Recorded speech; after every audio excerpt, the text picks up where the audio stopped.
Siya mismo pumunta sa akin sa Tanay at humihingi siya ng tawad. Umiiyak pa siya. Okay na po. Back to our sitting positions na po. Palakpakan po natin ang ating dalawang magigiting ng mga bisita. Kung ano sinasabi ko, Opo. Remita in Makati, or Plate, kung ano sinasabi kasi. Sige po, sige po. Siguro po sa ibang lugar po natin pwede pag-usapan pa po ito ng detalye. Kasi unang-una po, marami na po itong kakibat na history. Ang gusto lang po namin masolusyonan lang po yung mga katanungan natin. Anyway, Nin, yes? So, to ask us the first question for the open forum, may we call on Colonel Jose Mario Espino, the co-chair of the Good Neighbors Initiative. Palakpakan po natin siya. Magandang umaga po kay Chancellor Agulto, sir, kay Mayor Lim, at kay former President Joseph Estrada. Ako po si Senior Superintendent Jose Espino, isa po sa mga proud po na magulang, kasama po ang aking asawa at yung mga parents po na nandito ngayon, na ang anak po nila ay nag-aaral po dito sa UP Manila. At ako ay nagpapasalamat sa Panginoon at sa UP Manila dahil po yung anak kong BS Bio, nag-graduate pong April, ay nakapasok po sa UP Medicine. Kaya po, nung pag-upo po ni Chancellor Agulto, at ito po yung aming asosasyon, yung Association of Parents Counselor Manila. Dito lang po to sa UP na Manila na may parents teacher, may PTC. Pero iba po to, Parents Counselor UP Manila. Sir, sa bilang po chairman po at kinatawan ng Association of Parents Counselor of UP Manila, na dito po yung mga kapwa parents po. Ang concern lang po ng mga magulang, ito po.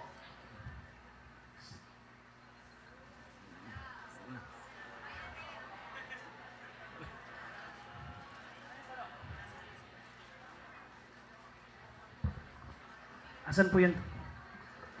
Ang katanungan po'y ganito. Inihiling po namin yung konkretong solusyon.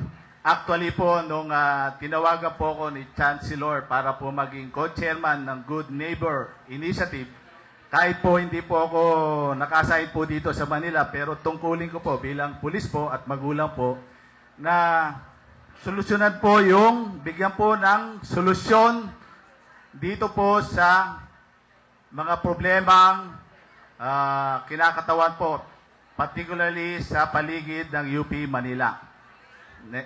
Sana. Okay? So,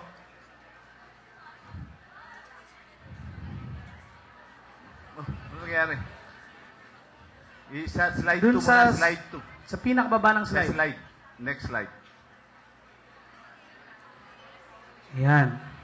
Baka kabisado nyo naman po yung tanong. Ito.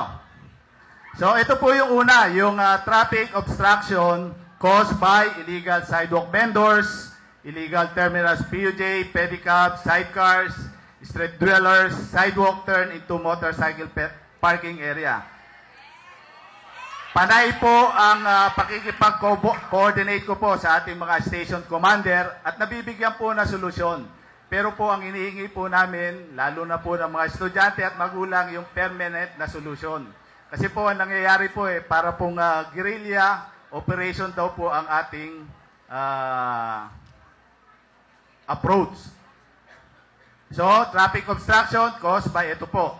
Next, presence of criminal elements engaged in street crimes. Dahil po dito sa mga street vendors, illegal terminals, nagiging pugaran po ng ating ng mga kriminal na nabibiktima po ang ating mga anak dito. Hindi lang po anak, pati po mga empleyado ng UP Manila.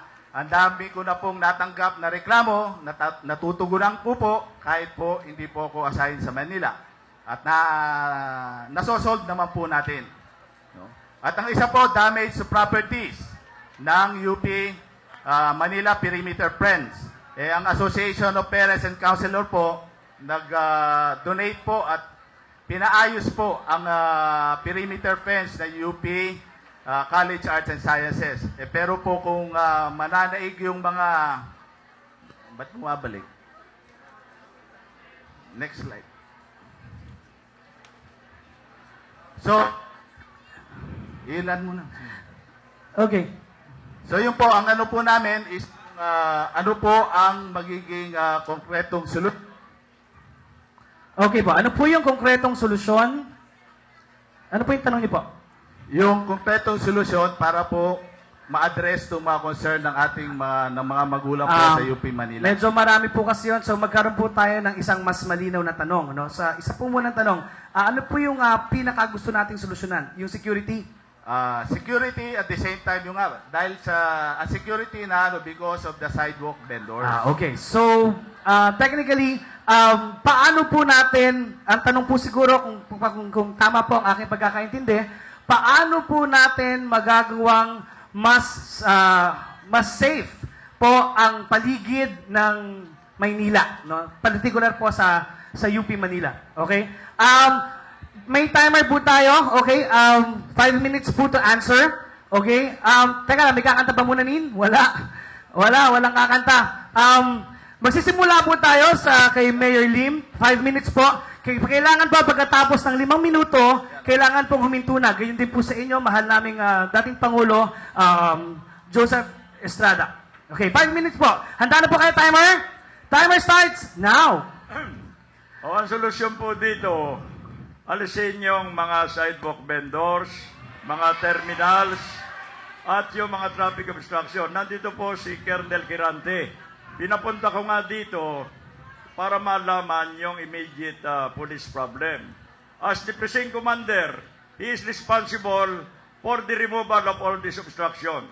Sinasabi ni Colonel Espino, ang pinagmumulan daw mga vendors.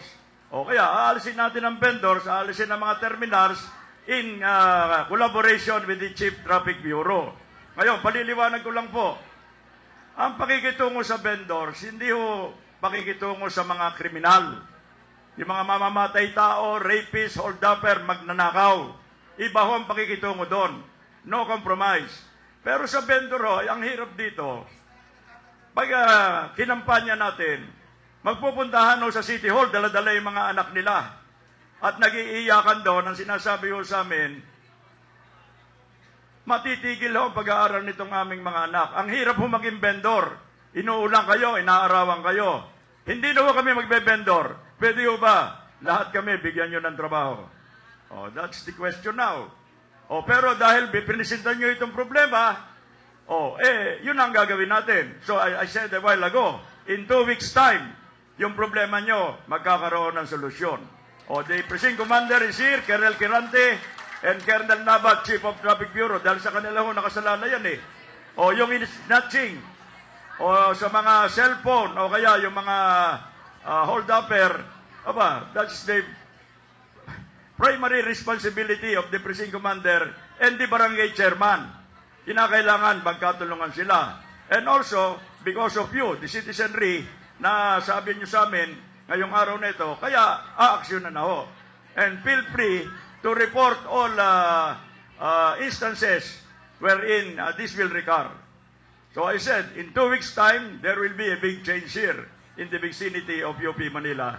Salamat po. Pero 1 second lang. Ako ho, masunurin tao ho. Sumusunod ako sa regulasyon ninyo. Pag sinabi nyo sa akin, stop, umi-stop ako. Ang hirap po itong aking katunggali, ini-stop na siya eh. Sige pa na sige. That's not fair. That's not fair to me. Okay. Nais po namin humingi ng po ang mahinin kung nararamdaman nyo na po na. Pasensya na po, hindi rin po kami sanay sa ganitong po. At andito yung kaibigan ko, si Professor Joey Ugatis, mas bihasa sa akin talaga ng diba. Si Professor, hello? Si Professor, hello? Hello? Yan ang problema ng LT. Laging nasisira. Okay po. Maraming salamat po sa inyong pagsagot. Para sa inyo naman po, 5 minuto po uli. Kagalang-galang na dating Pangulo, Erap Estrada. Alam natin na ang aking kaibigan, ating mayor, 15 taong ka na. Mayor. Opo. Doon po tayo sa solusyon. 15 taon na mayor. Ngayon lang niya malalaman yung problemang yan. Doon po tayo dun sa solusyon po. Ito, sa katotohanan, nakapag-ikot na ako, hindi kita sinisira, Mayor. Baka yung maalalay mo lang. Yung mga vendors na yan, ay may lagay. Kaya sila hindi binibigyan ng lisensya, illegal. Kaya sila araw-araw may connection dyan. Yan ang katotohanan. Alam mo, nung araw, natutunan ko yan, bago pa akong mayor sa San Juan, mayroong pulis sa liwanag, may pulis sa dilim. Ha? Yung pulis sa dilim, yung mga food patrol, walang dilensya. Yung pulis sa liwanag, yun ang mga investigador, yun ang mga nanguhuli, yun sa traffic, yun ang mga may lagay. Kaya alam ni Mayor Lim yan, pulis din yan eh. Opo, given na po yan. Pero ano po yung magandang solusyon po? The solution is the mayor. That's all the responsibility of the mayor. As chief of executive, he should know his men. Kamukha ko, naging presidente ko, I got the best people, competent people with unquestionable integrity to do the job for me.